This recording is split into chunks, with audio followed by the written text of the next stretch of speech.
So the last video talked about a permutation, which is an arrangement where the order you put the objects in matters. A combination is slightly different in that the order you put the objects in doesn't matter. So the formula for combinations, or the setup, looks pretty similar. We still have the same n and r that we did before, except now we have a c here for combination. And the formula looks pretty similar. If you'll notice right here, this part of the formula looks just like it was for permutations. What we do though is we divide by that extra r factorial here, which essentially, I don't want to get into too much depth with it here, just because this is an Algebra 2 and not a straight probability class. But we're dividing out the ones we counted twice. So for example, if we were doing permutations, we would look at this and this and be like, well, those are two different things. Permutation says this and this are different. A combination is like, you know what, I don't care. These are the same thing. You can't count it twice because A, B, and BA, it's the same letters. So sometimes you're going to want one, sometimes you're going to want the other. But essentially, without going into too much detail, this dividing by r factorial here just cancels out the stuff like the extra times you've counted each arrangement of the same letters. So let's just try two practice problems, and you guys will find that these are not too bad to do. This board should look fairly similar to before. It's actually new problems this time though.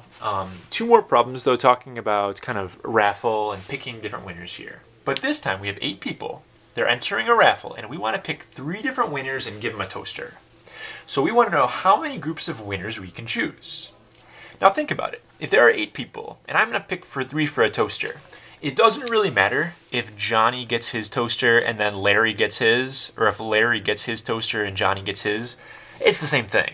Larry and Johnny both got toasters. It's fine like that. I guess I can add a third letter for Adam or something. I don't know. So we have 3 people. These are the same thing. So we're not going to do a permutation here because the order does not matter. Just switching them around doesn't make a new group. That means it's a combination. We have 8 people. We are choosing 3 of them for this. So according to our formula, it's going to be 8 factorial over n minus r, so there's a 5 factorial there. 8 minus 3 is 5. But we also have to divide by an extra r factorial right here.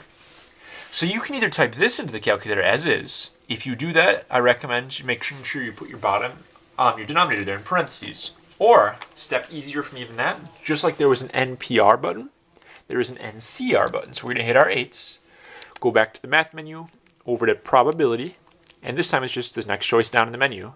8, choose 3, we have 8 objects, we want 3 of them, is going to be 56 possibilities. So there are 56 different ways they can award their 3 toasters to the winners. Now this should make sense that there are less possibilities here. We did the same problem with track, and there were 8 people choosing 3 of them. There the order mattered, and when you can rearrange the same people in different orders and count it again, there's going to be more possibilities. If the order doesn't matter, there should be less possibilities. For our next problem here, there are 12 books and we're going to take 5 of them with us on vacation. Whether I grab book A and then book B, or whether I grab book B, then book A, it's the same thing. I'm taking those 2 books on vacation and that's that. This is a combination. We have 12 books, we are choosing 5 of them.